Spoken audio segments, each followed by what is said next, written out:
Yes सरकार, नमस्कार। माहौल जबरदस्त, शानदार। आई होप आपकी पढ़ाई मस्त चल रही है एंड आपकी रिवीजन डेली बेस पे आप कर रहे हो।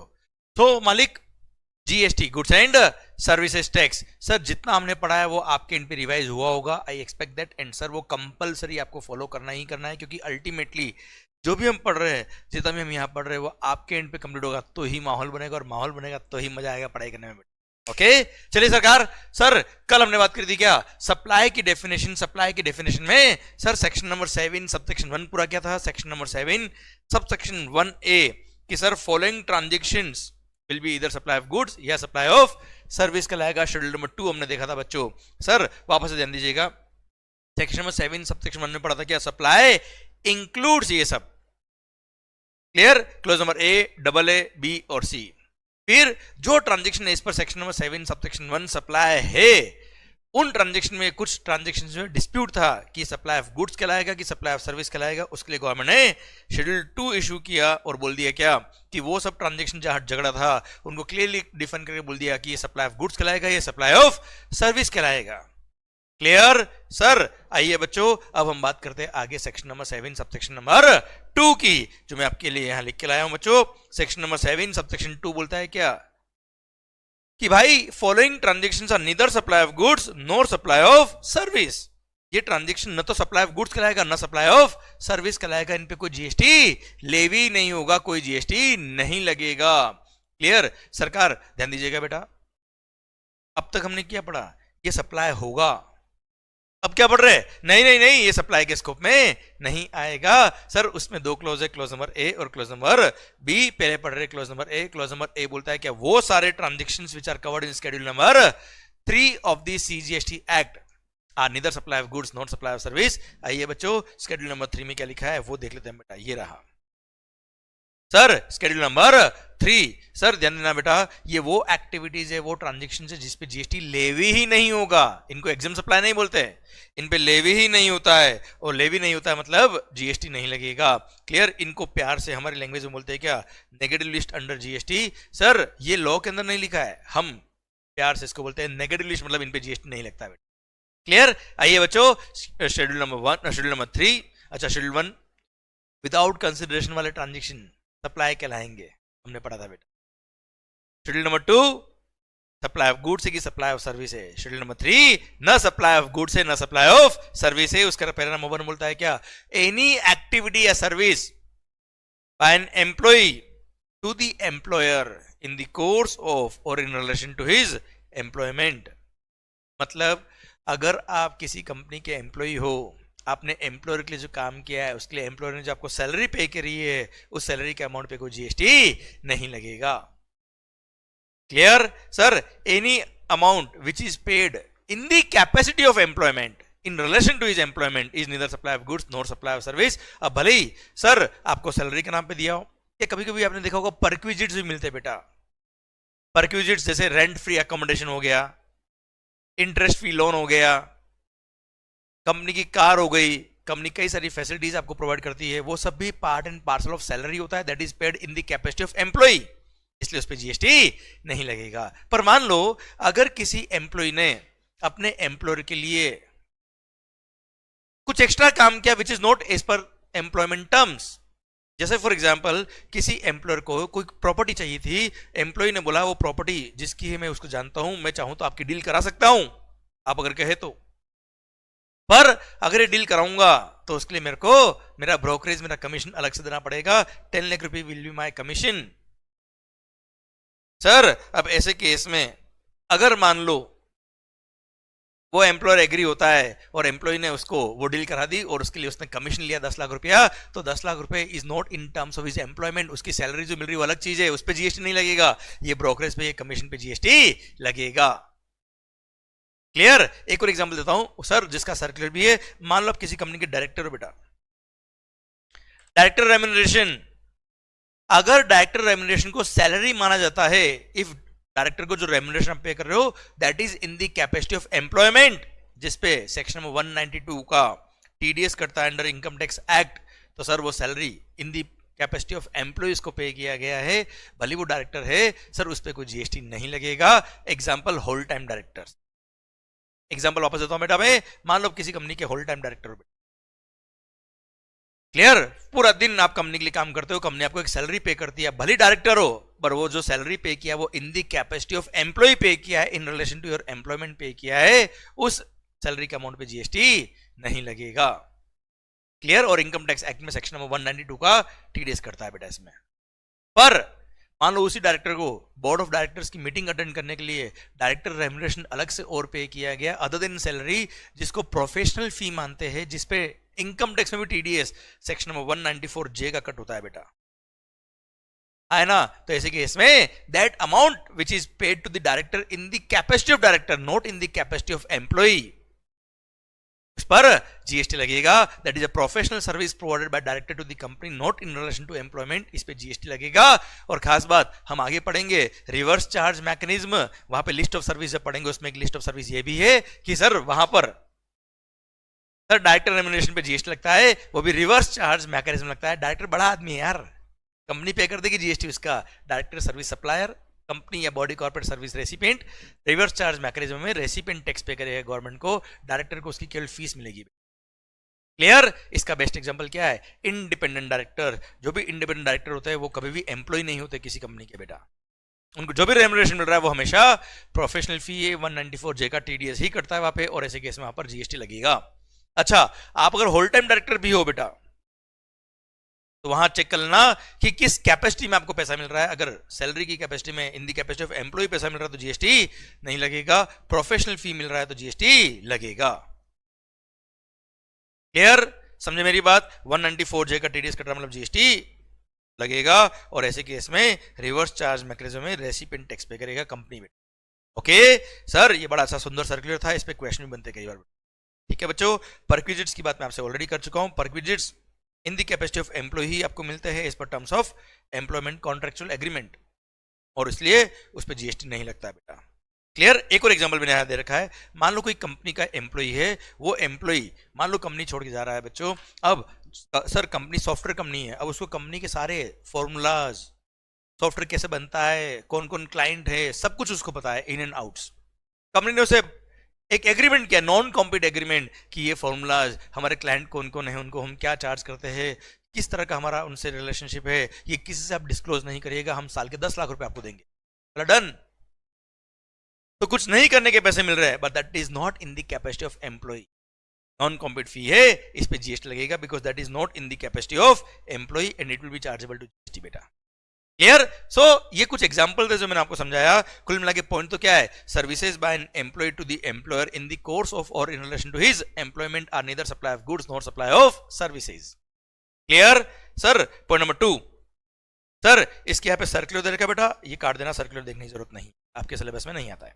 आइए बच्चों, सर्विसेज, अरे कोर्ट फी चार्ज होती है ना बेटा। अगर आपने मान लो कोई हाई कोर्ट, सुप्रीम कोर्ट या किसी भी सेशन कोर्ट वगैरह में कोई अपील फाइल करी है, उसके लिए कोर्ट फी पे किया है, तो किसी भी काम के लिए कोई कोर्ट फी पे किया तो उस कोर्ट फी पे जीएसटी नहीं लगता है। क्लियर? पढ़िए, सर्विसेज बाय एनी कोर्ट और tribunal established under any law for the timing in force, clear, इस पे कोई जीएसटी नहीं लगेगा। और कोर्ट का मतलब क्या है? The term court includes district court, high court and supreme court. Sir district court, high court, supreme court ये भी कोर्ट की डेफिनेशन में आते हैं, और इन्होंने जो भी फीस चार्ज किया उस पर जीएसटी नहीं लगता है। अच्छा एक ध्यान रखना बेटा, हम पढ़ेंगे एडवोकेट वाला पॉइंट जब रिवर्स में पढ़ेंगे, मेगा एग्जामिनेशन पढ़ेंगे, साथ में एक आर्बिट्रल ट्रिब्यूनल वर्ड भी आप सुनेंगे बेटा। क्या वर्ड बेटा? ये आपने सुना भी होगा शायद। Arbitral tribunal is not tribunal established by any law for the timing in force. ये तो लॉयर्स लोग मिलके एक बोलते ना out of the court settlement के लिए ये बनाया जाता है, जिसमें आर्बिट्रेशन होता है, वहां जीएसटी लगता है बेटा। ये आर्बिट्रल ट्रिब्यूनल इस कोर्ट की डेफिनेशन में नहीं आता है बेटा। ओके, यहां जीएसटी लगता है बच्चों, ध्यान रखना। आगे हम आएगा पॉइंट और बात करेंगे सर। आइए बच्चों, पैरा नंबर 3 बोलता है क्या? सर ये फॉलोइंग के transactions are neither supply of goods not supply of service. देश के नेता लोग, सर बोलती गवर्नमेंट क्या, इनकी सप्लाई ही नहीं है। अच्छा ये तो मजाक वाली बात है सर, समझाता हूं बच्चों में। जैसे member of parliament, MLA, member of legislative assembly, member of panchayat, municipalities और अदर लोकल अथॉरिटीज। क्लियर? इन्होंने जो इस कैपेसिटी में इनको जो सैलरी मिलता है उस पर जीएसटी नहीं लगता। मैं एक एग्जांपल देता हूं बेटा, मैं जैसे कोई एमएलए है बेटा, या कोई एमपी, मेंबर ऑफ पार्लियामेंट है, ये अपने इतने कीमती वक्त को देश के कल्याण के लिए इन्वेस्ट कर रहे हैं यार, तो इनको सरकार एक ऑनरेरियम पे करती है। ये सर आज कोई member of parliament Narendra Modi ji या कोई भी member of parliament MLA, sir क्या ये देश के एम्प्लॉई है? Answer is no.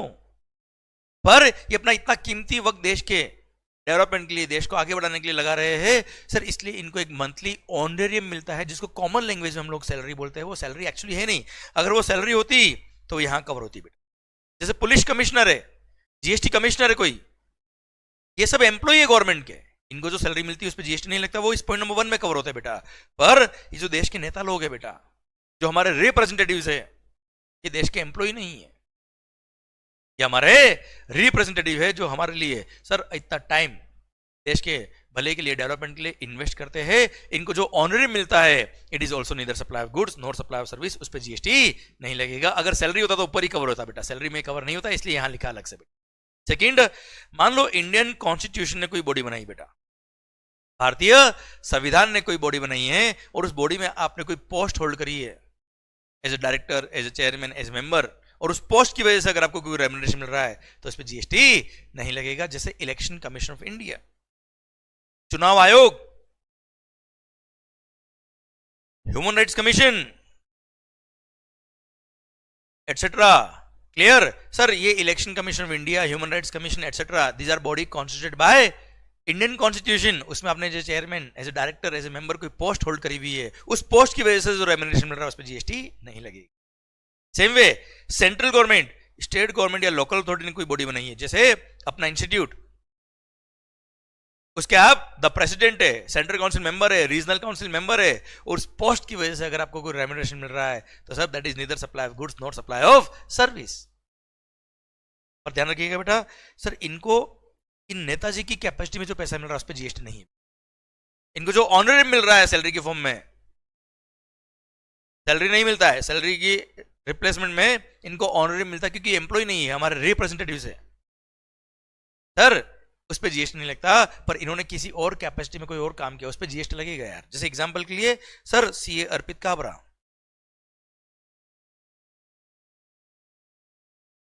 सीए अर्पित काबरा जी मुंबई से, आईसीएआई के सेंट्रल काउंसिल मेंबर है sir, youngest ever central council member, very dynamic मालिक।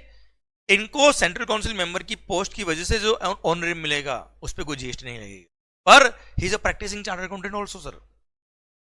इन्होंने किसी फर्म का ऑडिट किया, कंसल्टेंसी दिया, उस कंसल्टेंसी फी पे जीएसटी जरूर लगेगी यार।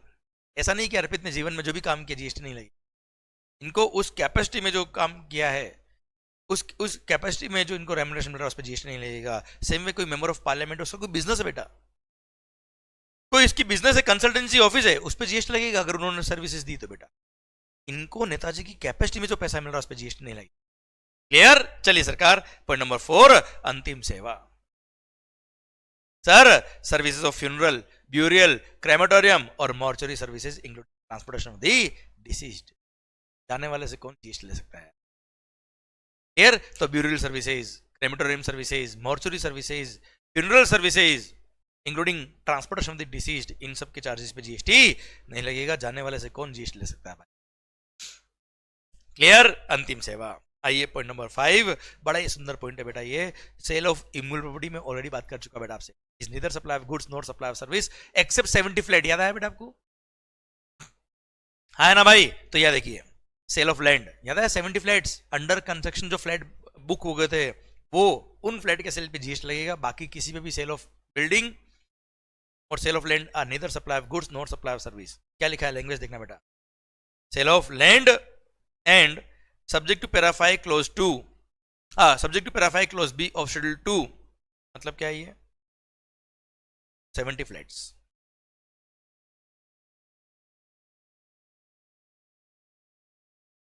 फ्लैट छोड़ दीजिए, दोज आर टैक्सेबल। उसके अलावा कोई भी बिल्डिंग अगर आप सेल कर रहे हो, कोई भी लैंड अगर आप सेल कर रहे हो, तो it is neither supply of goods not supply of service. Sale of land and subject to para 5 clause B of schedule 2, sale of building is neither supply of goods nor supply of service। 70 flat छोड़ दीजिए, बाकी कोई भी building अगर आप बेच रहे हो सर, जैसे 30 फ्लैट बेचा है, neither supply of goods nor supply of service। Sale of land है, neither supply of goods nor supply of service। Clear? अब खास बात, ये तो हमने पढ़ लिया। अब एक मस्त बात बताऊं मैं, मालिक पता है गुड्स का डेफिनेशन और सर्विस का डेफिनेशन बोला था, जब सही वक्त आएगा तो बताऊंगा, सही वक्त आ गया है। गुड्स का डेफिनेशन बताया क्या है? Goods means every kind of movable property. Goods means every kind of movable property. It includes actionable claims, but does not include money and securities. And it includes growing crops, grass, things which are attached to the earth or forming part of the land and agreed to be severed before the before severation. है ना भाई, before cell. Yes no, तो सरकार कुल मिला के growing crops, grass, things वगैरह जिसको काटने के बाद आप बेचने वाले हो तो सप्लाई के स्कोप में आएगा, गुड्स के स्कोप में आएगा। सेकेंड, एक्शनेबल क्लेम्स गुड्स की डेफिनेशन में आते हैं, हम आगे बात करेंगे, अगला पॉइंट वही आने वाला है। फिर मनी और सिक्योरिटीज, शेयर्स वगैरह बेचे, डिबेंचर्स बेचे, वो गुड्स ही नहीं है बेटा। But goods means every kind of movable property, main बात यह है। अब सर्विस की definition, service means anything other than goods is called service. तो गुड्स नहीं, वो सर्विस है। अदर देन मनी और सिक्योरिटीज, मनी और सिक्योरिटीज ना तो गुड्स है ना सर्विसेज है ना। एंड सर अगर आपने किसी को शेयर्स बेचने और ट्रांजेक्शंस ऑफ सिक्योरिटीज में कोई फैसिलिटेशन दिया है, हेल्प करिए, जैसे ब्रोकरेज चार्ज किया, कमीशन चार्ज किया, तो ब्रोकरेज कमीशन सर्विस के स्कोप में आएगा। मनी चेंजिंग जो करते हैं, फॉरेन एक्सचेंज चेंज किया, सर आपने डॉलर दिया, रुपी लिया, या आपने सर करेंसी एक्सचेंज कराई, चेंज कराई, आपने डिनोमिनेशन चेंज कराया, जैसे 500 रुपए का नोट दिया और आपने 100 के 5 नोट लिए, उसके लिए कोई कमीशन चार्ज किया किसी ने, that will be chargeable to GST बेटा। कमीशन, ब्रोकरेज, वो सर्विस के स्कोप में आएगा। क्लियर? ठीक है। मेन बात क्या था sir? Service means everything, anything other than goods is called service. और गुड्स का मेन पॉइंट क्या था बेटा? Goods means every kind of movable property. Goods means every kind of movable property. जो मूवेबल है वो गुड्स है, मतलब जो मूवेबल नहीं है वो गुड्स नहीं है। And service means anything other than goods. तो सर इसका मतलब क्या हो गया? लैंड है, बिल्डिंग है, वो गुड्स नहीं है क्योंकि वो मूवेबल नहीं है, पर anything other than goods is called service. तो देखा जाए तो इमूवेबल प्रॉपर्टी को जानबूझ के सर्विस के स्कोप में डाला गया है बेटा। क्यों? क्योंकि उनको 70 फ्लैट्स पर, 70 फ्लैट के कंस्ट्रक्शन पे जीएसटी लगाना था बेटा, इसलिए पहले सर्विस के स्कोप में लेके आए और बोल दिया क्या, वो 70 फ्लैट को छोड़ दीजिए जो schedule 2 para number 5 clause B में कवर है। उसके अलावा सारे सेल ऑफ बिल्डिंग और sale of land are neither supply of goods not supply of service. I hope मजा आया बेटा, समझे मेरी बात? Yes, okay. अच्छा, समरी के लिए मैंने आपको याद ये भी लिखा है कि अगर आपने लैंड और बिल्डिंग का रेंट पे दिया है, लीज पे दिया है, लाइसेंस पे दिया है, तो सप्लाई ऑफ सर्विस है साहब वो। अगर आपने कोई फ्लैट बेचा है, ऑफिसेज बेचे before grant of completion certificate और its first occupation which ever is earlier, तो सप्लाई ऑफ सर्विस कहलाता है। हम ऑलरेडी बात कर चुके। उसके अलावा कोई भी सेल ऑफ लैंड और बिल्डिंग किया तो neither supply of goods no supply of service schedule number 3 में कवर होता है। सर कोई जीएसटी नहीं लगेगा बेटा इस पे। क्लियर? डन। उसके बाद एक सर्कुलर रखा है, इसको आप कट कर दीजिए, अपने सिलेबस में नहीं आता। आओ मालिक, para number 6, actionable claims. Sir अभी हमने पढ़ा क्या? Goods includes actionable claims. Goods की डेफिनेशन में एक्शनेबल क्लेम को डाला हुआ है, पर शेड्यूल 3 के अंदर लिख दिया क्या? एक्शनेबल क्लेम्स के transactions are neither supply of goods not supply of service. आप बोलेंगे सर फिर गुड्स की डेफिनेशन में एक्शनेबल क्लेम को डाला ही क्यों, जब इसको जीएसटी से बाहर निकलना था? क्योंकि specified actionable claims, lottery, betting, gambling, horse racing, casinos, इन पे जीएसटी लगाना था। इसलिए गवर्नमेंट ने क्या किया, पहले एक्शनेबल क्लेम को गुड्स के स्कोप में डाला ताकि जीएसटी के कवरेज में, फिर सारे ही स्पेसिफाइड एक्शनेबल क्लेम को बाहर निकाल दिया जीएसटी के कवरेज से, एक्सेप्ट स्पेसिफाइड एक्शनेबल क्लेम्स। क्योंकि जीएसटी आने से पहले बेटिंग, गैम्बलिंग वगैरह पे स्टेट गवर्नमेंट के टैक्सेस लगते थे बेटा। क्लियर? और वो भी जीएसटी में मर्ज हो गए। इसलिए सर स्पेसिफाइड एक्शनेबल क्लेम्स पे जीएसटी लगाने के लिए, लॉटरी, बैटिंग, गैम्बलिंग वगैरह पे जीएसटी लगाने के लिए गवर्नमेंट ने पहले एक्शनेबल क्लेम को गुड्स की डेफिनेशन डाला। बाकी आपने कहीं भी कितने भी लो पढ़े होंगे अब तक, उसमें पढ़ा होगा goods exclude actionable claim, goods exclude actionable claim, पर जीएसटी के अंदर क्या लिखा हुआ है? Goods includes actionable claim. Clear sir? वापस देखना बेटा, गुड्स इंक्लूड्स एक्सटर्नल क्लेम, इसलिए सारे एक्सटर्नल क्लेम को जीएसटी से बाहर निकाल दिया, other than specified external claim. कुल मिला के जुआ खेलोगे तो जीएसटी तो देना पड़ेगा। अब स्पेसिफाइड एक्सटर्नल क्लेम में क्या क्या आता है देख लीजिए बेटा। Specified external claim means external claims involved in और by way of betting, casinos, gambling, horse racing, lottery और online money game. Further the applicable rate of GST on specified external claim is 28%। तो ध्यान रखना बेटा, जैसे आपने 100 रुपए का जुआ खेला है, 100 रुपए, बैट वैल्यू इज 100 रुपी, तो उस पर इंक्लूसिव जीएसटी नहीं मानते, पर over and about that 28% GST से लगेगा, मतलब 28 रुपी अमाउंट ऑफ। समझे मेरी बात? तो सर जुआ खेला है, लॉटरी खेली है आपने, तो जो बैट वैल्यू है उस पर 28% टैक्स लगेगा। 1 लाख रुपए का जुआ खेला तो 28,000 रुपए जीएसटी देना पड़ेगा। क्लियर? और खेलो जुआ। तो अच्छा, फिर जुए में आप जीते हारे उससे मतलब नहीं है बेटा, जितना बैट वैल्यू लगाया, लॉटरी टिकट 100 रुपए का खरीदा है उस पर जीएसटी है, उसमें जीते हारे उससे मेरे को मतलब नहीं है। समझे मेरी बात आप? क्लियर? डन। अब सर एक बात आती है क्या, सर सारे actionable claims are neither supply of goods nor supply of service except specified actionable claim. अब आपको स्पेसिफाइड एक्शनेबल क्लेम तो समझ में आ गया, पर सर इसके अलावा दूसरे एक्शनेबल क्लेम का कोई ट्रांजेक्शन का एग्जांपल मिल जाए जिसपे जीएसटी नहीं लगता है तो शायद क्लियरिटी और अच्छी आपको मिल जाएगी बेटा। आइए उसके लिए मैंने एग्जाम्पल यहां आपकी बुक में रखा है। आइए बच्चों, ये रहा। सपोज, अच्छा आपने एक्सटर्नल क्लेम के बारे में पढ़ा होगा कभी या सुना होगा, तो मैं एग्जांपल देता हूं। Examples of external claims are debtors, bills receivables, loan account. वो क्लेम जिसके अगेंस्ट आप एक्शन ले सकते हो उसको बोलते हैं एक्शनेबल क्लेम्स। तो इसका एक सुंदर एग्जांपल देता हूं, ट्रांजेक्शन बना के मजा आएगा बेटा आपको। सर इंडिया में, सर अगर मान लो आईसीआईसीआई बैंक है, मान लो आईसीआईसीआई बैंक के पास 100 करोड़ का नॉन परफॉर्मिंग असेट्स का पोर्टफोलियो है बेटा। 100 करोड़ का एनपीएस का पोर्टफोलियो है किसके पास? आईसीआईसीआई बैंक के पास। क्लियर? अब आईसीआईसीआई बैंक ने 100 करोड़ का जो एनपी अकाउंट है, सर बेड डेप्ट हो गया बेटा इसके, सर इन्होंने बुक्स में राइट ऑफ कर दिया, इसकी वैल्यू 0 कर दी बेटा। पता है वैसे कुछ नहीं आने वाला है। तो एक एक्ट बना हुआ है, SARFAESI act, securitisation and reconstruction of financial assets and enforcement of security interest act 2002। हाँ भाई, पूरा एक्ट नहीं बोला कि नाम बोला है मैंने। ठीक है, सरफेसी एक्ट 2002 बना हुआ है, जिसके थ्रू क्या होता है बेटा, असेट रिकंस्ट्रक्शन कंपनीज बनती है। एक एग्जांपल के लिए लेता हूं, ASREC India limited is an asset reconstruction company. Sir ICICI bank क्या करता है, ये 100 करोड़ के एनपीए का पोर्टफोलियो का ऑक्शन करता है, इसमें असेट रिकंस्ट्रक्शन कंपनीज पार्टिसिपेट करती है, बिडिंग करती है। अब इसमें मान लो कई सारी असेट रिकंस्ट्रक्शन कंपनीज आई बिडिंग के लिए, उसने वो 100 करोड़ के एनपीए अकाउंट्स को ऑक्शन में खरीद लिया 7 करोड़ में बेटा।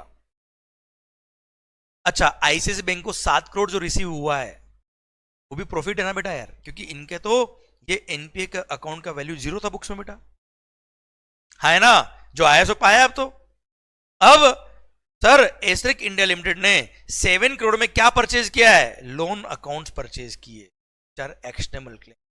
सर 7 करोड़ में क्या परचेज किया है? Loan account. अब इन लोन अकाउंट के अगेंस्ट एसरेक इंडिया लिमिटेड क्या करेगा? इनकी जो सिक्योरिटीज है वो सब एसरेक इंडिया लिमिटेड की हो जाएगी। अब ये लोन अकाउंट के अगेंस्ट जिन्होंने गारंटी दी होगी, जिन्होंने सिक्योरिटी दी होगी, उन सब से रिकवरी करने का राइट किसका आ गया? एसरेक इंडिया लिमिटेड का आ गया। अब 100 करोड़ के 100 करोड़ पूरे रिकवर हो जाए तो भी एसरेक इंडिया लिमिटेड के, 100 में से कुछ भी रिकवर नहीं हो तो भी एसरेक इंडिया लिमिटेड का ये प्रॉफिट लॉस होगा उसका होगा। उसने 7 करोड़ में ये अकाउंट खरीद लिए बेटा। तो सर 7 करोड़ में आईसीआईसीआई बैंक ने क्या सेल किया है? एक्शनेबल क्लेम सेल किए, इस पे कोई जीएसटी नहीं लगेगा, because actionable claims are neither supply of goods nor supply of service except specified actionable claims. शायद आपको मेरी बात समझ में आ गई। क्लियर? आइए बच्चों, सर ये आपका एग्जांपल, अच्छा ये एग्जांपल मैंने यहां पे आपके लिए लिखा हुआ है। ओके मालिक, so in case of GST, in case of GST, actionable claims are covered under schedule number 3, which are neither supply of goods nor supply of services other than specified actionable claims. Clear भगवान? पक्का? Done. ये आपका section number 7 sub section number 2 clause number A खत्म होता है। अब CMA intermediate के लिए यहाँ पे 3 एडिशनल पॉइंट्स और है शेड्यूल नंबर 3 में, जो एडिशनली आपके सिलेबस में आते हैं पर CA इंटर के सिलेबस में नहीं आते हैं। आइए बच्चों, वो 3 एडिशनल पॉइंट्स क्या है? एक्चुअली देखा जाए तो शेड्यूल 3 में एक्चुअली देयर आर 9 पॉइंट्स।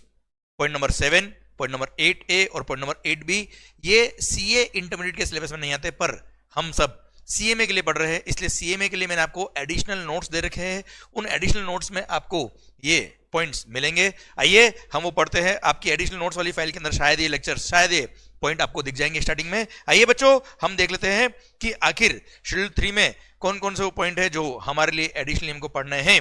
आइए सर, schedule 3 para number 7, 8A and 8B। Sir schedule 3 हम क्या पढ़ रहे हैं बच्चों?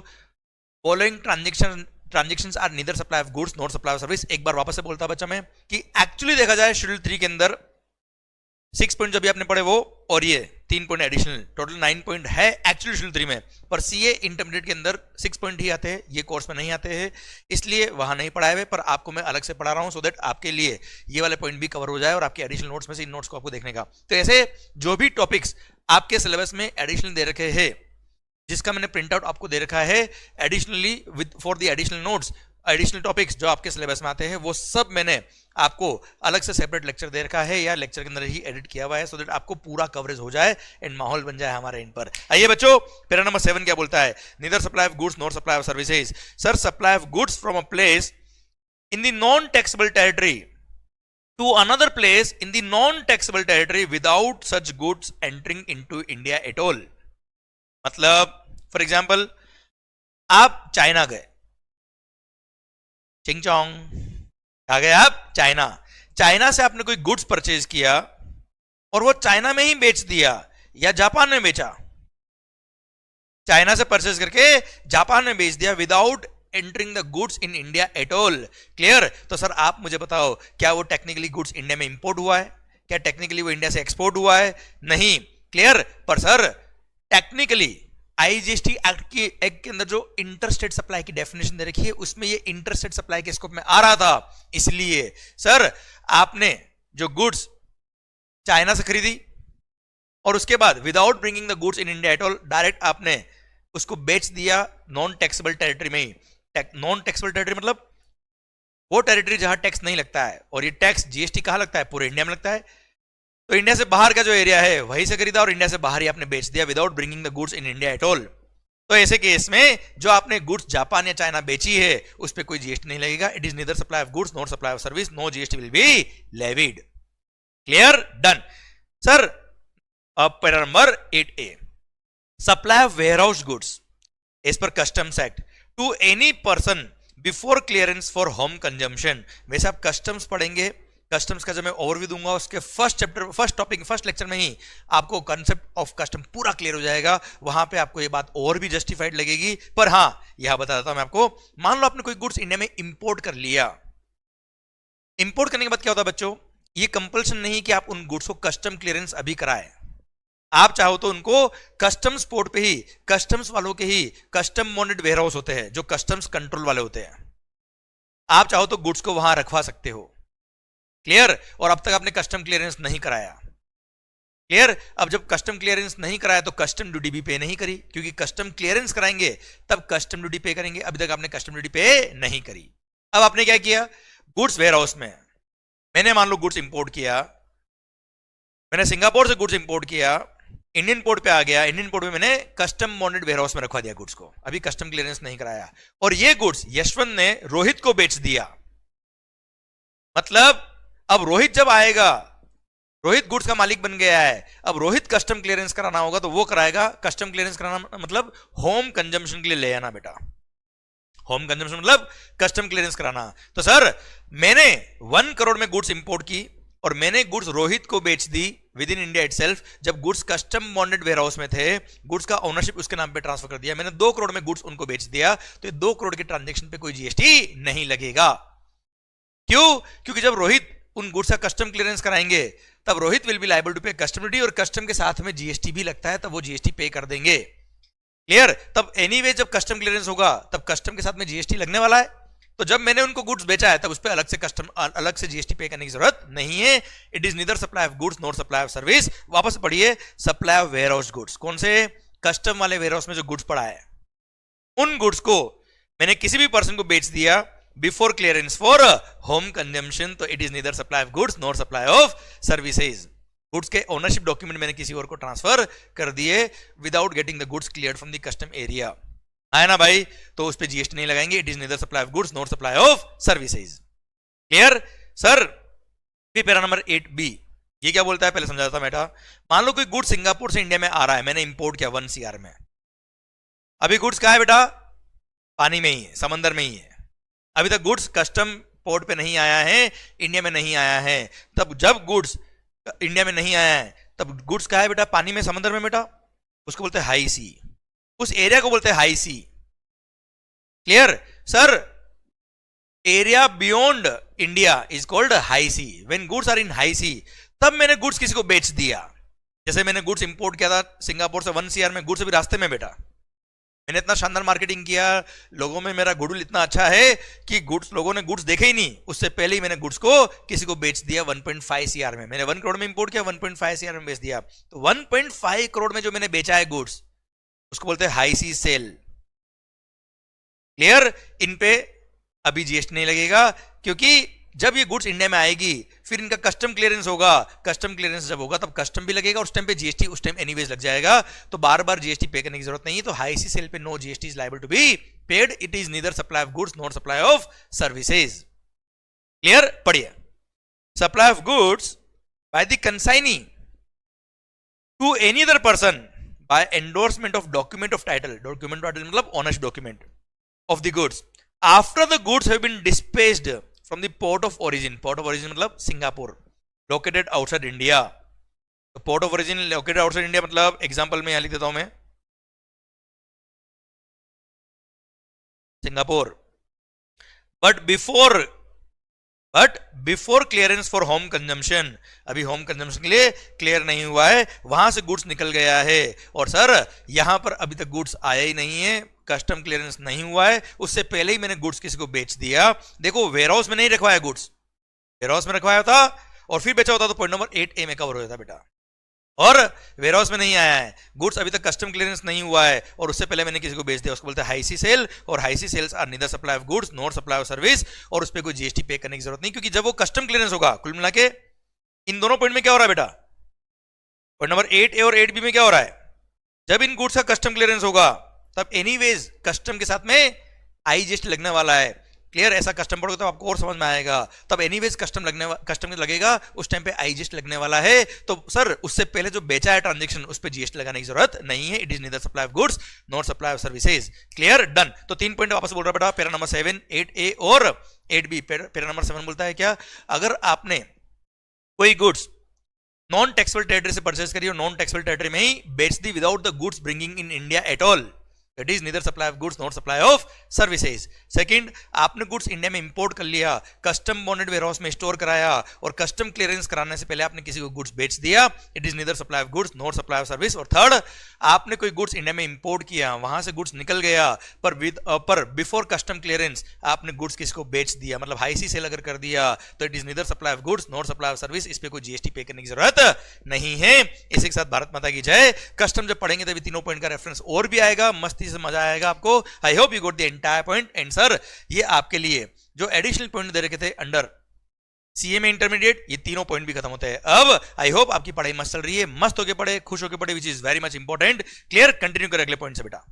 मालिक चलिए सरकार, आइए हम बात करते हैं क्या? सप्लाई की डेफिनेशन. आइए sir section number 7 sub section number 2 देख रहे थे हम. सेक्शन नंबर 7 सब सेक्शन 2 में हमने बात करी क्या? Following transactions are neither supply of goods not supply of services. उसका सर क्लोज नंबर ए हमने पढ़ लिया, शेड्यूल नंबर 3. आइए section number 7 subsection 2 clause number B क्या बोलता है? सर क्लोज नंबर बी बोलता है कि गवर्नमेंट के पास पावर है, power that on the recommendation of the GST council they can notify certain transactions. और नोटिफाई करके बोल देंगे क्या कि following transactions are neither supply of goods not supply of service. और एट प्रेजेंट सर इन्होंने 2 नोटिफिकेशन इशू किए. आइए देखते हैं बेटा. ये रहे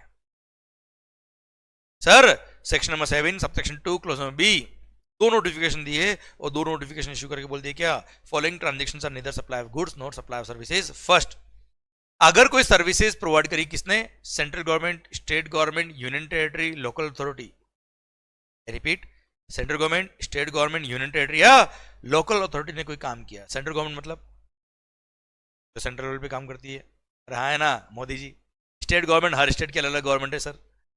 यूनियन टेरिटरी, जो यूनियन टेरिटरीज के अंदर सर सेंट्रल गवर्नमेंट के थ्रू गवर्न होता है बेटा। एंड लोकल अथॉरिटी जैसे म्यूनसिपालिटीज वगैरह हो गई, वही में बीएमसी हो गया, पुणे में पीएमसी हो गया, जोधपुर में सर जेडीए हो गया, उदयपुर में जेडीए हो गया, इस तरह का। ओके, अगर ये लोग कोई काम कर रहे हैं, कौन सा काम, ऐसा कोई काम जो पंचायत को दिया हुआ है under article number 243G of the Indian constitution, या म्यूनसिपालिटी को दिया हुआ है under article number 243W of the Indian constitution, sir वो काम अगर central government, state government, union territory या लोकल अथॉरिटी ने परफॉर्म किया, तो उस काम के लिए जो रेम्यूनरेशन मिल रहा है इनको, उस पर जीएसटी नहीं लगेगा, कोई जीएसटी पे करने की जरूरत नहीं है। It is neither supply of goods not supply of services. I repeat,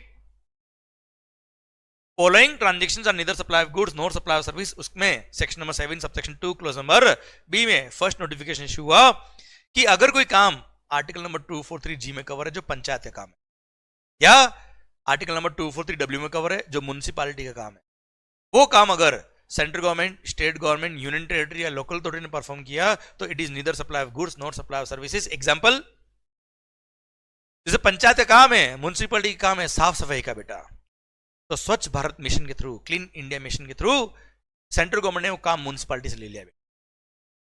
तो सेंट्रल गवर्नमेंट कौन सा काम कर रहा है, जो म्युनिसिपैलिटी का काम है साफ सफाई का बेटा। तो सेंट्रल गवर्नमेंट ने जो भी चार्जेस लिए होंगे म्युनिसिपैलिटी से, it is neither supply of goods not supply of service, कोई जीएसटी नहीं लगेगा। जैसे road light, street light maintenance, सड़क के साइड में होती है ना बेटा रोड लाइट मेंटेनेंस का कॉन्ट्रैक्ट सेंट्रल गवर्नमेंट ने ले लिया, किसे, म्युनिसिपैलिटी से या पंचायत से, तो उसके लिए जो चार्जेस लिए इन्होंने पंचायत या म्युनिसिपैलिटी से, it is neither supply of goods not supply of service. जो चार्ज सेंट्रल गवर्नमेंट लेगा या स्टेट गवर्नमेंट लेगा, किससे, म्युनिसिपैलिटी से या पंचायत से, it is neither supply of goods not supply of service. कौन से काम के लिए, 243W वाले या 243G वाले। Okay done. सेकंड, दारू पी का कभी अपने मत बेटा सर, तो जो दारू बेचते हैं, दारू तो बेचने में जीएसटी लगता नहीं सर, आपको पता है बेटा, क्लियर। पर सर दारू बेचने के लिए लाइसेंस चाहिए, क्या किसी भी दुकान पे दारू मिलती है क्या बेटा, देखा आपने कभी, उसके लिए प्रॉपर दारू की दुकान पे जाना पड़ता ना। हाँ बोल रहे हो, मैं समझ रहा हूं आपकी बात sir alcohol liquor for human consumption अगर आपको बेचना है तो यू नीड द लाइसेंस। कई सारे रेस्टोरेंट में देखा होगा एल्कोहल नहीं मिलती है, जिनके पास लिकर सर्व करने का लाइसेंस होता है वही लिकर सेल कर सकते हैं, अदरवाइज नहीं। उसके लिए state government liquor licence fee charge करती है, तो आपने जो लिकर लाइसेंस फी दिया है या एप्लीकेशन फी पे किया है for getting the licence to sell the alcohol liquor, तो it is neither supply of goods not supply of service. वो लिकर लाइसेंस फी जो आपने पे करी उस पर कोई जीएसटी नहीं लगेगा। ये सेकंड नोटिफिकेशन, स्टेट गवर्नमेंट के पास पावर होता है ये लाइसेंस देने का बेटा। Services provided by state government by way of grant of alcohol liquor licence against consideration in the form of licence fee और एप्लीकेशन फी या बाय व्हाटएवर नेम कॉल्ड, तो लाइसेंस फी या application fee to sell the liquor जो होता है उस charge पे GST नहीं लगेगा। इसी के साथ भारत माता की जय। ये section number 7 subsection 2 clause number B, इसमें जो सर दो नोटिफिकेशन थे वो भी खत्म होते हैं। अब सर आइए sir section number 7 subsection number 3 अभी देखते हैं। वैसे सेक्शन नंबर 7 सबसेक्शन 3 कोई काम का नहीं बेटा, क्यों, इसमें गवर्नमेंट को पावर दे रखा नोटिफिकेशन देने का, और अब तक कोई नोटिफिकेशन इशू नहीं हुआ। पर हाँ नॉलेज के लिए बता देता मैं आपको सर पावर क्या है। सेक्शन नंबर 7 सबसेक्शन 3 ये बोलता है गवर्नमेंट के पास पावर है that on the recommendation of the GST council they can notify कुछ ट्रांजैक्शन को कि ये ट्रांजैक्शन सप्लाई ऑफ गुड्स कहलाएगा, सप्लाई ऑफ सर्विस नहीं कहलाएगा। और भाई साहब ये ट्रांजैक्शन सप्लाई ऑफ सर्विस कहलाएगा, सप्लाई ऑफ गुड्स नहीं कहलाएगा। ऐसा पावर दे रखा है, और ये पावर यूज करके गवर्नमेंट नोटिफाई कर सकती है ट्रांजैक्शन को अगर झगड़ा होता है तो बेटा। पर ऐसा कोई डिस्प्यूट आया ही नहीं कि जहां डिफाइन करना पड़ेगा ये सप्लाई ऑफ गुड्स कहलाएगा, सप्लाई ऑफ सर्विस नहीं कहलाएगा, ये सप्लाई ऑफ सर्विस कहलाएगा, सप्लाई ऑफ गुड्स नहीं कहलाएगा। ऐसा कोई डिस्प्यूट हुआ ही नहीं, इसलिए कोई नोटिफिकेशन दिया ही नहीं। जहां डिस्प्यूट थे वो गवर्नमेंट ने शेड्यूल नंबर 2 में वैसे भी डाल दिए बेटा। आया ना भाई, अरे क्लियर, पक्का, डन। और पता है खास बात, अब जाके सेक्शन नंबर 7 सबसेक्शन 3 भी खत्म हुआ, और अब जाके सेक्शन नंबर 7 पूरा खत्म हुआ। अब जाके सेक्शन नंबर 7 खत्म हुआ है। हम पढ़ रहे 3 दिन से क्या सप्लाई क्या होता है। आई hope you got the entire concept of the term supply. Section number 7 आप वापस ध्यान से देखेंगे तो सेक्शन नंबर 7 क्या कहता है, subsection 1 supply includes clause A, double A, B और सी। और जो ट्रांजेक्शन सप्लाई के स्कोप में कवर हो रहा है इस पर सेक्शन नंबर 7 सब सेक्शन 1, उसमें अगर डिस्प्यूट है ये सप्लाई ऑफ गुड्स है कि सप्लाई ऑफ सर्विस है, तो डिस्प्यूट कई सारे गवर्नमेंट ने क्लेरिफाई कर दिया थ्रू शेड्यूल नंबर 2। है ना भाई, सेक्शन नंबर 7 सब सेक्शन 1 ए ये कहता है। क्लियर मालिक? फिर सर सेक्शन नंबर 7, फिर सेक्शन नंबर 7 सब सेक्शन 2 क्या बोलता है? नहीं नहीं नहीं नहीं नहीं भाई, following transactions are neither supply of goods nor supply of services. इन पे कोई जीएसटी नहीं लगेगा। फर्स्ट क्या, the transactions which are covered in schedule number 3 these are neither supply of goods nor supply of services। Section number 7 subsection 2 clause number 2 clause number B में बोल दिया क्या, पावर है टू इशू द नोटिफिकेशन। एक तो article number 243W वाले काम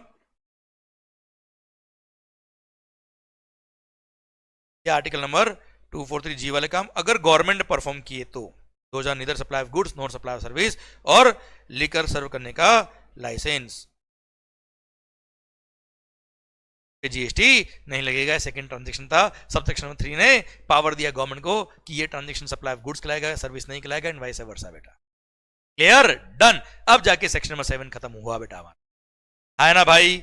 आइए बच्चों, सर ये बुक के अंदर आप एक काम करिए, सर यहां से ये सर्कुलर जो दे रखा है उसको भी कट कर दीजिए बच्चों। क्लियर? हमारे सिलेबस में नहीं आता, नहीं पढ़ने का बेटा। फिर एक सर सिंपल सा डायग्राम दे रखा है जो मैंने आपको अभी रिवाइज कराया है, वो यहां दे रखा है कि कोई भी ट्रांजेक्शन सप्लाई है कि नहीं है।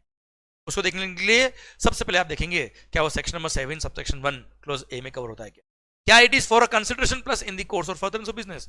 अगर यस सप्लाई है, नो तो देखिए क्या इंपोर्ट ऑफ सर्विसेज है, फॉर अ कंसिडरेशन है, भले इन द कोर्स और फर्दरेंस ऑफ बिजनेस नहीं है, यस सप्लाई है। फिर देखो कि नहीं नहीं नहीं ये तो विदाउट कंसिडरेशन है। अब विदाउट कंसिडरेशन है तो देखो इन द कोर्स और फर्दरेंस ऑफ बिजनेस होना चाहिए और शेड्यूल 1 में कवर होना चाहिए। अगर शेड्यूल नंबर 1 में कवर है तो सप्लाई होगा, सप्लाई है। तो उसके बाद अगर मतलब सेक्शन नंबर 7 सब सेक्शन 1 में कवर हो गया, ये सप्लाई है, बस एक बार जरूर चेक कर लेना क्या वो सेक्शन नंबर 7 सब सेक्शन 2 के according neither supply of goods nor supply of service में कवर तो नहीं हो रहा है बेटा। शेड्यूल 3 में या सेक्शन नंबर 7(2)(b) में कवर तो नहीं हो रहा। अगर वहां कवर हो गया, जैसे सैलरीज टू एम्प्लॉई,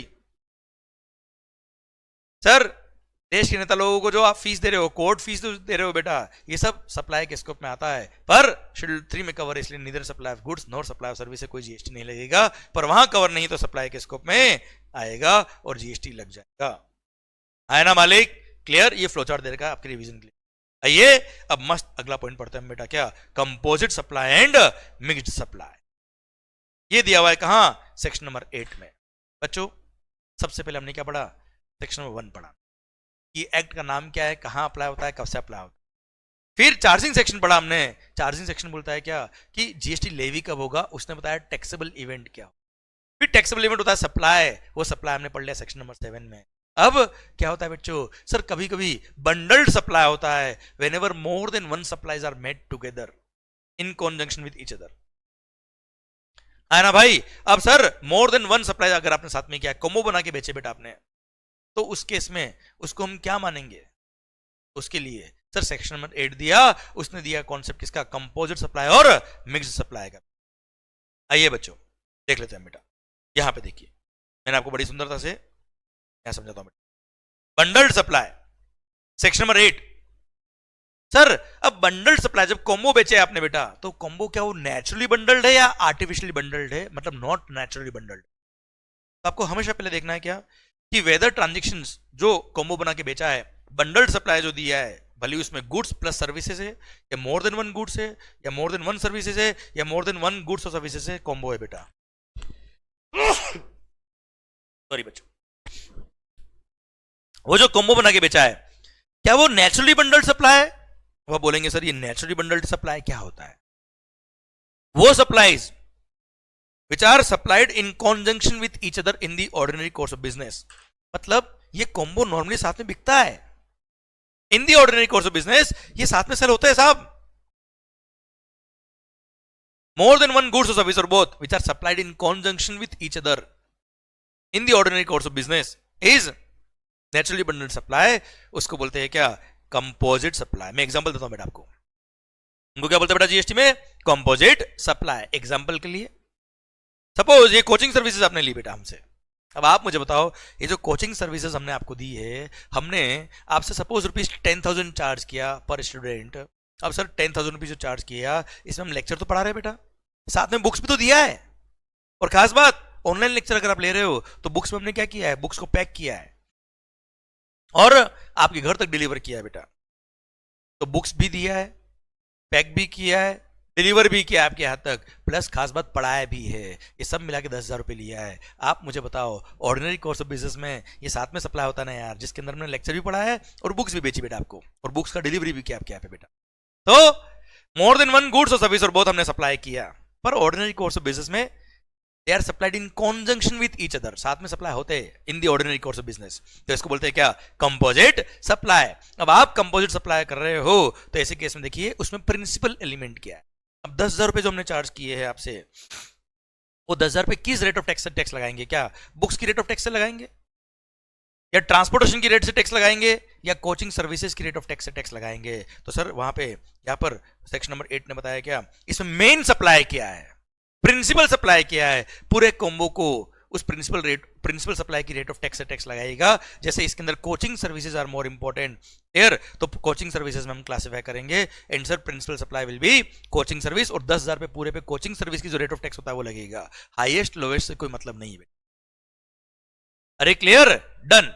तो मालिक इन केस अगर कोई भी सप्लाई आपने किया है, मोर देन वन सप्लाई साथ में किया है, और सर वो साथ में कॉम्बो बिकता है इन the ordinary course of business, तो ऐसे केस में उसको बोलते हैं क्या, कंपोजिट सप्लाई। और वो अगर कंपोजिट सप्लाई है तो प्रिंसिपल एलिमेंट जो होगा हम उसमें क्लासिफाई करेंगे, और प्रिंसिपल एलिमेंट जो होगा उसके अकॉर्डिंग रेट ऑफ टैक्स लगेगा पूरे कॉम्बो पे बेटा। ओके मालिक, डन। तो ये था क्या आपका कंपोजिट सप्लाई। एग्जाम्पल दे देता बेटा, मान लो आप गोवा घूमने गए बेटा। अरे गोवा घूमने गए, जस्ट इमेजिन माहौल जबरदस्त शानदार बन रहा है सर आपके लिए।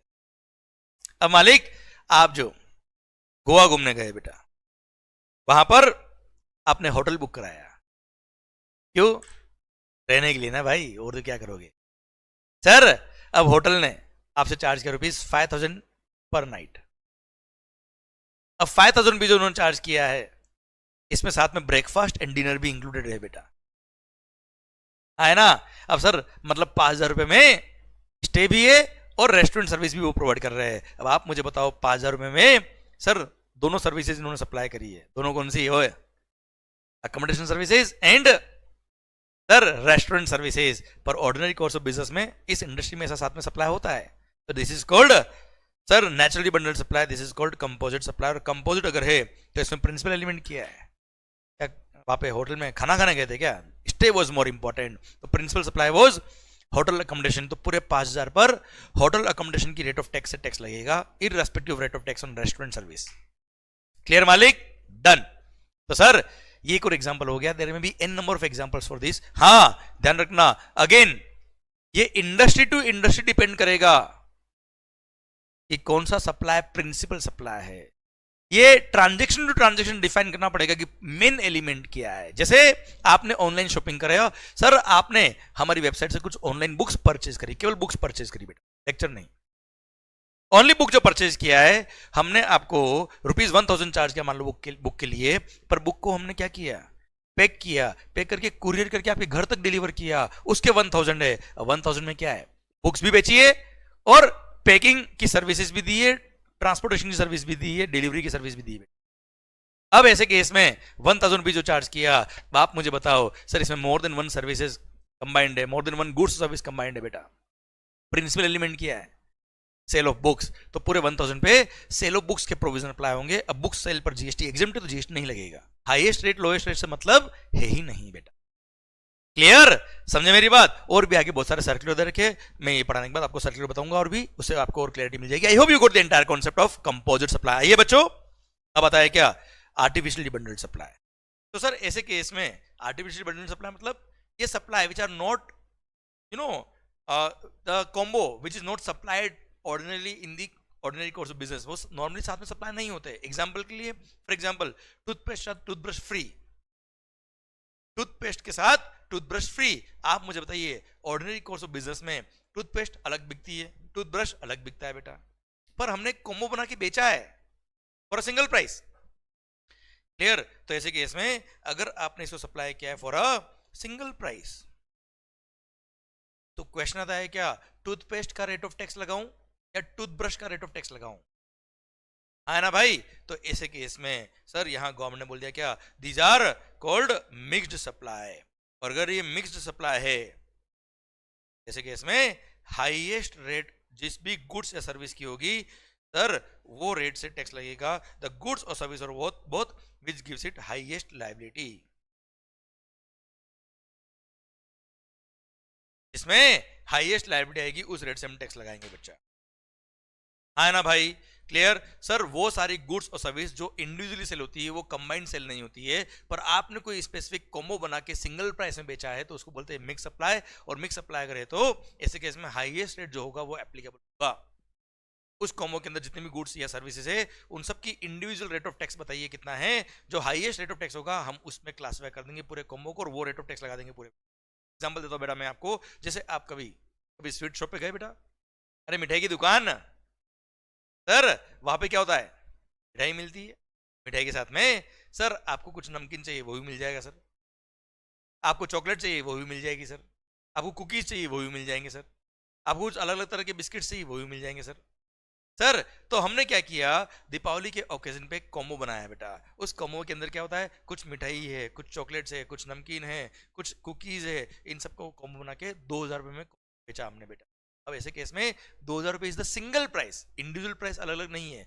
हाँ क्लियर? सिंगल प्राइस है तो ये मिक्स सप्लाई कहलाएगा, क्योंकि ऑर्डिनरी कोर्स ऑफ बिजनेस में ऐसा साथ में हम सप्लाई नहीं करते, सारे गुड्स अलग अलग बेचते बेटा हम लोग, इसको बोलते हैं मिक्स सप्लाई। अब 2000 रुपए पे क्या रेट ऑफ टैक्स लगेगा, सपोज चॉकलेट पे रेट ऑफ टैक्स है 28%, बाकी सब पे किसी पे 18 है, किसी पे 5 है, कोई एग्जाम्प्ट है, कोई मतलब नहीं है। हाईएस्ट रेट क्या है 28%, पूरे 2000 पे 28% टैक्स लग जाएगा बेटा। क्लियर? समझे मेरी बात? हाँ, आपने अगर कॉम्बो बेचा होता, यही स्वीट शॉप वाला मैं एग्जांपल दूं, पर सबका प्राइस अलग अलग लिखा होता बिल पे, सिंगल बिल बनाया होता पर सबका प्राइस अलग, अगर अलग अलग लिखा है तो वो मिक्स सप्लाई नहीं है। और मिक्स सप्लाई नहीं तो रेस्पेक्टिव रेट रेस्पेक्टिव वैल्यू, बात खत्म। जैसे आप एक इलेक्ट्रॉनिक शोरूम पे गए, बड़ा इलेक्ट्रॉनिक्स,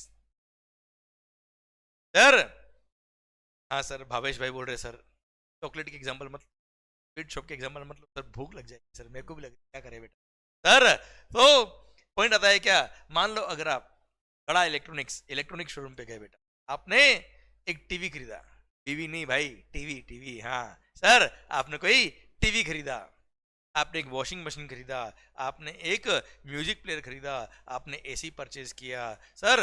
अब आपने ये सब गुड्स जो खरीदी सर, इन सब का उसने बिल जो बनाया उसमें सबका रेस्पेक्टिव वैल्यू अलग अलग लिखा, सबका वैल्यू आता है मान लो रुपीज लाइक 10,000 था बेटा, 1,10,000 सबका अलग अलग मिला के टोटल वैल्यू आता है। टीवी इसका मान लो 20,000 रुपए का वैल्यू, वॉशिंग मशीन सपोज 35,000 की सर, देन आपने इलेक्ट्रॉनिक माइक्रोवेव खरीदा बेटा, उसकी वैल्यू है कितनी, 15,000 की बेटा। फिर आपने मान लो एसी परचेज किया, कितने का सर, 35,000 का, है ना भाई। सर कितना हो गया, सपोज 1,05,000 हो गया। अब उसने बिल पे सबका वैल्यू अलग अलग लिखा है, पर आपने बोला भाई मैं तेरे को सब मिला के 1 लाख रुपए दे रहा हूं, single check.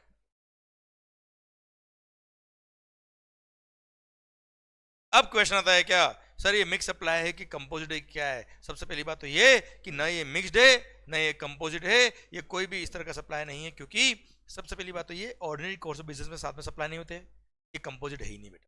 Second thing, mix supply की बात करें, मिक्स सप्लाई में क्या बोला है, सिंगल प्राइस चार्ज होना चाहिए बेटा। क्लियर? सर आपने पेमेंट सिंगल किया उससे मतलब नहीं है, क्या बिल में सिंगल प्राइस चार्ज हुआ है सबका, answer is no.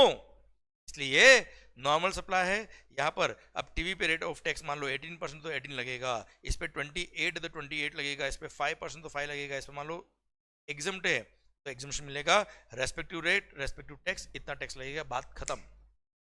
Clear? Done. तो सर ये था कॉन्सेप्ट किसका, कंपोजिट सप्लाई और मिक्स सप्लाई का। इसी के साथ ये सेक्शन नंबर 8 खत्म होता है। अब हाँ, अब कौन सा ट्रांजेक्शन कंपोजिट सप्लाई है, कौन सा ट्रांजेक्शन मिक्स सप्लाई है, it depends on case to case. Sir it depends क्यों? क्योंकि it depends on industry to industry कि क्या ऑर्डिनरी कोर्स ऑफ बिजनेस में साथ में सप्लाई होते हैं कि नहीं होते। Clear, done. सेकंड थिंग, अगर मान लो कंपोजिट सप्लाई है तो अगेन इसमें प्रिंसिपल एलिमेंट क्या है? सर मेन सप्लाई क्या है? Again it depends on transaction to transaction, it depends on case to case कि कौन सा ट्रांजेक्शन प्रिंसिपल सप्लाई है, कौन सा ट्रांजेक्शन सर प्रिंसिपल सप्लाई नहीं। Clear, done. सर ये था आपका section number 8। I hope you got the entire point, I hope you got the entire concept जो मैंने आपको समझा रखा है बेटा, है ना भाई? डन। आइए अब कुछ सर्कुलर दे रखे, उन सर्कुलर की बात भी हम कर लेते हैं बेटा। सर सबसे पहला सर्कुलर दे रखा है clarification regarding transportation services provided bye GTA. सरकार अब ये जीटीए वाला सर्कुलर जो था इसमें थोड़ा सा कंफ्यूजन था, कंफ्यूजन गवर्नमेंट की तरफ से था बेटा, सर्कुलर में ही गड़बड़ कर दी थी इन्होंने। अभी जीटीए के लिए एक नया सर्कुलर इशू किया। सर मैंने आपके लिए, सर जो आपको गूगल ड्राइव मैंने शेयर करी हुई बेटा आपको, उस गूगल ड्राइव पे सर मैंने एक एडिशनल नोट्स वाला आपको पेज शेयर किया हुआ बेटा, जिसके अंदर ये 4 पेज दे रखे बेटा।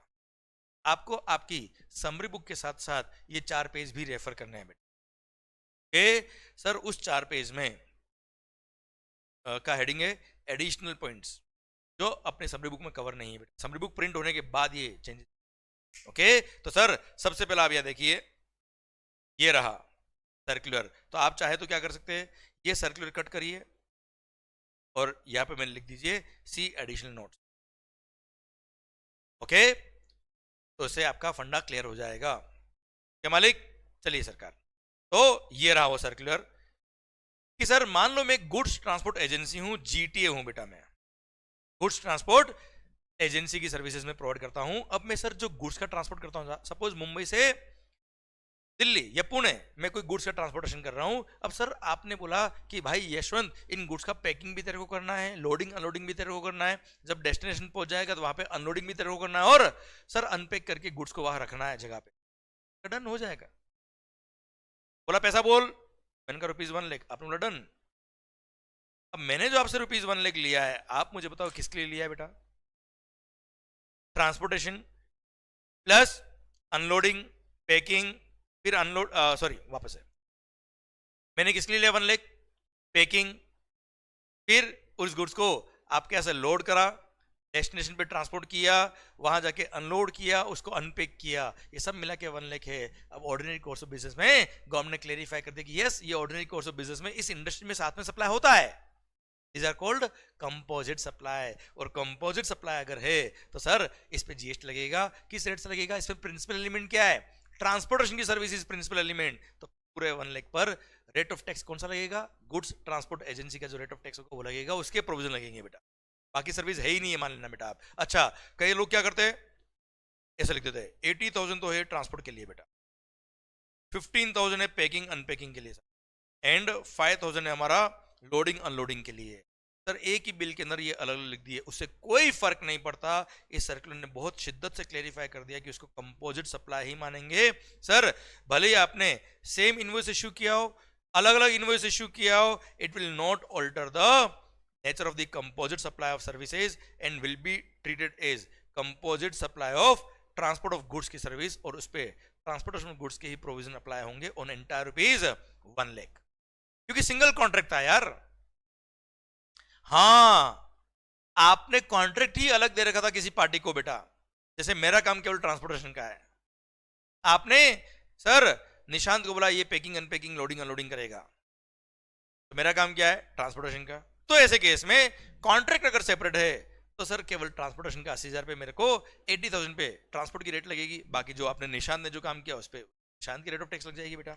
यार however if such services are not provided in the course of transportation of goods, मैंने केवल ट्रांसपोर्ट का काम किया है and are invoiced separately, किसी और ने इनवॉइस दिया बेटा, then these services will not be treated as composite supply of transport of goods। और ऐसे केस में 80,000 रुपए में जीटीए की सर्विस के लिए जीटीए का रेट ऑफ टैक्स लगाऊंगा, जीटीए मतलब गुड्स ट्रांसपोर्ट एजेंसी वाली सर्विस का, और पैकिंग अनपैकिंग जिसने किया है उसका सेपरेट कॉन्ट्रैक्ट है, सेपरेट कॉन्ट्रैक्ट का उसका रेस्पेक्टिव पैकिंग अनपैकिंग का रेट ऑफ टैक्स वो लगाएगा बेटा।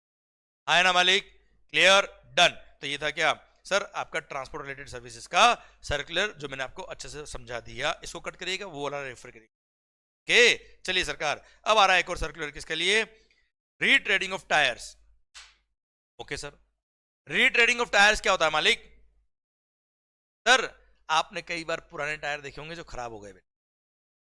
अब पुराने टायर जब खराब होते तो फिर क्या करते बेटा? सर हम गांव में टायर लेके ऐसे दौड़ते हैं पीछे से, और सर हम खेलते गए बचपन, वो अब लोग मोबाइल से ही बाहर नहीं आते मालिक। सर ठीक है, वो जमाना अलग था, अभी जमाना अलग है सरकार। रीट्रेडिंग ऑफ टायर क्या होता है हम तो उसकी बात करते हैं। अब सर पुराने टायर जो होते हैं उसको रिफर्बिश करते हैं। सपोज आपने मुझे, सर मेरा रिफर्बिशिंग ऑफ टायर का काम है बेटा। रिफर्बिशिंग मतलब रीट्रेडिंग ऑफ टायर्स।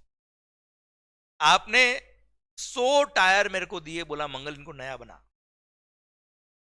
इस पे अब मैं क्या करूंगा, मेरी फैक्ट्री ले जाऊंगा इन सब टायर्स को, सर मैं रिफर्बिश करूंगा। कैसे करूंगा? इन पे रबर की कोटिंग वापस लगाऊंगा बेटा। ये देखो आपको रबर की कोटिंग लगाऊंगा, इन पे थ्रेडिंग डालूंगा, इनमें वायर्स डालूंगा सो दैट इनमें स्ट्रेंथ रहे। क्लियर? और टायर नया बना के आपको दे दिया। और आपने बोला क्या चार्ज लेगा? मैंने कहा ₹2000 पर टायर में आपसे चार्ज करूंगा। आपने बोला डन। तो सर मैंने क्या काम किया है? रिफर्बिश किया है, उसको बोलते हैं रीट्रेडिंग ऑफ टायर्स। क्लियर? उसमें ट्रेड वेड वापस डाले, उसको वापस नया बनाया टायर को, उसके ₹2000 जो मैंने चार्ज किया है। अब देखिए उसमें रबर जो लग रहा है वो भी मेरा, जो नया टायर बनाने की सर्विस है वो भी मेरी बेटा। पर ऑर्डिनरी कोर्स ऑफ बिजनेस में ऐसा साथ में होता है, ये कहते हैं क्या, कंपोजिट सप्लाई ऑफ सर्विस। और इसमें प्रिंसिपल एलिमेंट क्या है? रबर बेचना इज मोर इंपॉर्टेंट क्या? नहीं, टायर को नया बनाना इज मोर इंपॉर्टेंट। इसलिए सप्लाई ऑफ सर्विस में इसको क्लासिफाई करेंगे और सप्लाई ऑफ सर्विस की रेट ऑफ टैक्स इस पे लगेगी। This will not be classified as supply of goods. Clear? हाँ। अब मैंने आपको जो टायर बना के दे दिया उसको आप बेचते हो तो सेल ऑफ गुड्स कहलाएगा ना यार। आपने रीट्रेडेड टायर बेचा है तो it is sale of goods, और सेल ऑफ गुड्स है तो उस पे सेल ऑफ गुड्स टायर पे रेट ऑफ, टायर की जो रेट ऑफ टैक्स है वो लगेगा बेटा। क्लियर? पर मैंने जो रीट्रेडिंग का काम किया है वो सप्लाई ऑफ सर्विस कहलाएगा। क्या मालिक? चलिए, बस बॉडी बिल्डिंग। मालिक ये बस बॉडी बिल्डिंग क्या होता है sir? Clarification regarding activity of बस बॉडी बिल्डिंग। सरकार आपने कई बार हाईवे पे देखा होगा ट्रक जा रही है पर ट्रक का बॉडी नहीं बना हुआ बेटा, केवल केबिन बना हुआ है ड्राइवर का। यार बाकी पूरी ट्रक है उसकी सर बॉडी नहीं है सर। आया ना, ट्रक चला रहा है ड्राइवर केवल, उसका केबिन बना हुआ छोटा सा। तो सर ऐसे केस में क्या होता है, ये गैरेज में जाएगी, गैरेज में उसका पूरा बॉडी बिल्डिंग होगा सर। तो इसमें मटेरियल भी किसका है? जो ट्रक का बॉडी बना रहा है उसका बेटा, और बॉडी बनाने का सर्विस भी उसका बेटा। अब इसमें गवर्नमेंट ने एक एक्सप्लेनेशन ऐड करके बोल दिया कि इसमें जैसे ₹5 लाख लिए उसने बस बॉडी बिल्डिंग के लिए, इसमें मटेरियल भी उसका और बस बनाने की सर्विस भी उसकी। It's a composite supply of service. पर इसमें प्रिंसिपल एलिमेंट क्या है? बस बॉडी बनाने की सर्विस, इसलिए इसको सप्लाई ऑफ सर्विस में क्लासिफाई करेंगे। चलिए सरकार, फिर आता है क्या, printing contracts. Clarification regarding taxability of printing contracts. अब मेरे भाई sir printing contracts are composite supply. Printing contracts are composite supply. अब मेरी बात समझना, सर बुक का जब प्रिंटिंग होता है तो कैसे होता है, हम बुक प्रिंटर को सर हमारा जो कंटेंट होता है उसकी सॉफ्ट कॉपी प्रोवाइड कर लेते हैं। फिर वो क्या करते हैं, बुक का प्रिंटिंग करते हैं। आपने भी फोटो कॉपी कई बार कराया होगा। लोग क्या करते हैं सर, पेपर भी उनका, इंक भी उनका, प्रिंट करने की मशीन भी उनकी, लेबर भी उनकी, और वो बुक या पेपर प्रिंट करके अपने को देता। तो ऐसे केस में क्या होता है, जो प्रिंटिंग कर रहा है पेपर भी उसका, इंक भी उसका, प्रिंटिंग करने की सर्विस भी उसकी,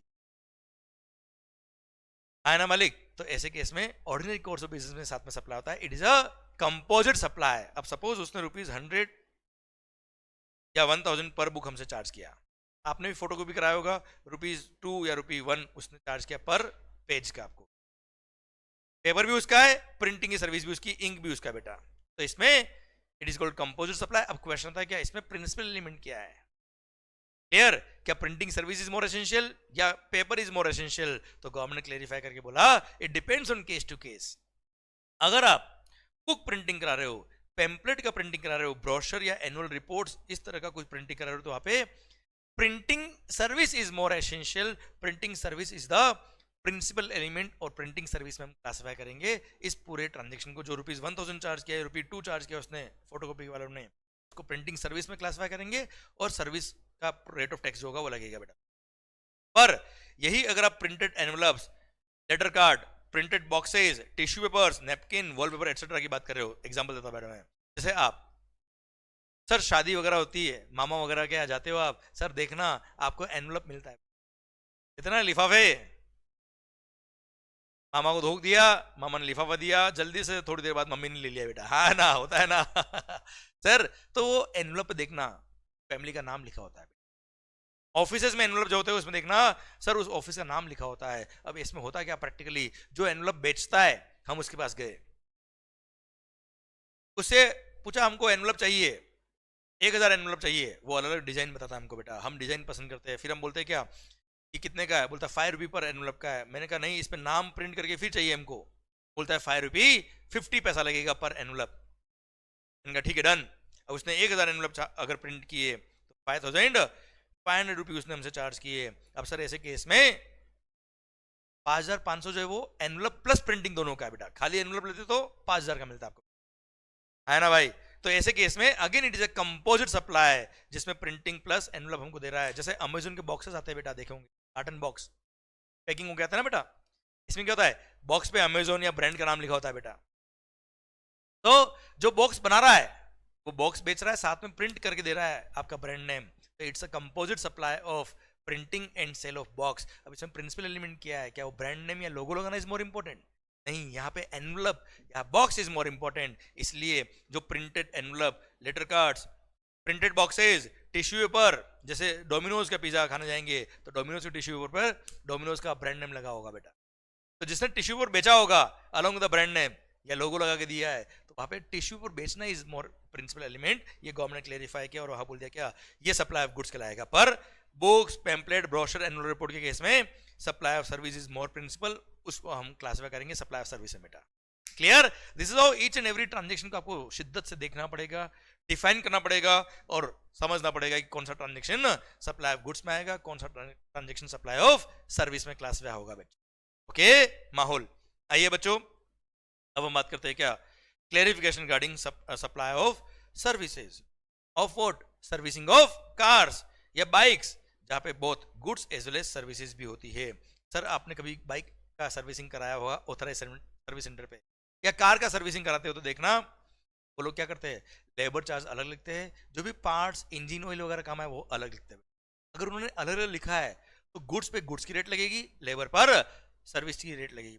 और अगर उन्होंने बिल कॉमन लिखा है, जैसे केस में मान लो 1 लाख रुपये लिया आपसे, 20,000 रुपये लिया सर्विसिंग का सब मिला के, इसमें मटेरियल भी आ गया, लेबर भी आ गया, तो अगेन यहाँ गवर्नमेंट ने बोल दिया क्या, it depends on case to case कि इसमें प्रिंसिपल एलिमेंट, कार बिल्कुल खराब हो गई उसको नया बना रहा है क्लियर, तो उसमें लेबर सर्विस ज्यादा लग रही है तो सर्विस में क्लासिफाई करेंगे, किसी केस में मटेरियल ज्यादा लग रहा है लेबर बहुत कम लग रही है तो मटेरियल में क्लासिफाई कर देंगे, सेल ऑफ गुड्स में क्लासिफाई करेंगे, but it depends on case to case, उसका सिंगल आंसर नहीं दिया। हाँ लेबर चार्ज अलग है, मटेरियल चार्ज अलग है, मटेरियल पे मटेरियल की रेट लगेगी, लेबर पे लेबर की रेट लगेगी। भारत माता की जय। Clear, done. आइए बच्चों अगला point, clarification regarding batting and gambling. मैं बात ऑलरेडी कर चुका हूं, आप कभी कैसीनो गए, जुआ खेला, कोई बैटिंग, कोई अगर आप मान लो सर लॉटरी टिकट परचेज किया आपने, अरे हाँ है ना सर, देखना ध्यान से, आप जब भी कैसीनो जाते हो तो उसके एडमिशन चार्ज होते हैं, एंट्री फी होती है बेटा, ये सब सप्लाई ऑफ सर्विस के स्कोप में आता है। फिर बैटिंग गैम्बलिंग सर्विस भी सप्लाई ऑफ सर्विस के स्कोप में आएगा, इन सब पे 28% टैक्स लगेगा, है ना भाई। हॉर्स रेसिंग खेला आपने, सप्लाई ऑफ सर्विस, उस पर भी जीएसटी लगेगा 28%, होता है ना, ये 28% लगता है किस पे, बैट वैल्यू पे। मैंने बता चुका आपको एग्जांपल, जैसे 100 रुपए का आपने जुआ खेला, 100 रुपए का आपने शर्त लगाई, बैट वैल्यू है बेटा, तो सर 28% से टैक्स है ना भाई। Clear sir, in case of GST, in case of GST, okay sir, ये बैटिंग गैम्बलिंग के केस में 28% टैक्स है, जो बैट वैल्यू है उस पर 28% टैक्स अलग से लगेगा, है ना मालिक। Clear, done. सर आइए बेटा इस चैप्टर का लास्ट सर्कुलर हम पढ़ लेते हैं। क्लियर सर, आइए सर, कभी मूवी देखने गए सर, बड़ा ही सही टाइम नहीं मिला, झूठ बोल रहे हो देखो सर सिनेमा हॉल में मूवी देखने तो गए होंगे, नहीं गए तो सर ऐसा कुछ करो जो लोग आपको बोले चल ले आना दिखाने, है ना भाई, माहौल बनेगा तभी शानदार वाला। तो सर क्या होता है, थिएटर जब जाते हैं बेटा वहां पे आपने देखा होगा काउंटर लगे होते जहाँ पे समोसा रहा है ना, तो जहाँ पे कुछ cold drink, popcorns, food and beverages भी मिलते हैं। तो क्वेश्चन आता है क्या क्या उन पे जीएसटी किस रेट से लगेगा? तो जो फूड और बेवरेजेस सप्लाई हो रहे हैं सिनेमा सिनेमा हॉल, ये भी रेस्टोरेंट की रेट से ही टैक्स लगेगा बेटा इस पे। क्लियर? रेस्टोरेंट का मतलब ये नहीं होता कि प्रॉपर रेस्टोरेंट होना चाहिए जहां बैठ के आपको सर्व किया जा रहा है खाना, ऐसा नहीं होता है। कोई भी ईटिंग जॉइंट, लॉरी जो होती है ना, वो भी रेस्टोरेंट के स्कोप में आती है बेटा। पानीपुरी की स्टॉल, वो भी रेस्टोरेंट के स्कोप में आती है बेटा। यार पाव भाजी गरम गरम, डोसा गरम गरम, इडली सांभर, सर भूख लग रही सर, ऐसा मत करो सर आप।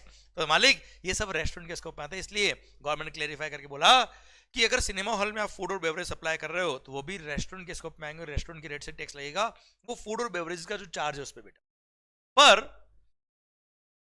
अगर मान लो कभी टिकट जो लिया है वो एक कॉम्बो था बेटा, यार जिसमें मान लो ₹700 आपसे चार्ज किया, जिसमें पॉपकॉर्न और समोसा भी साथ में दिया जाएगा विद अ कोल्ड ड्रिंक, तो इट्स अ कंपोजिट सप्लाई।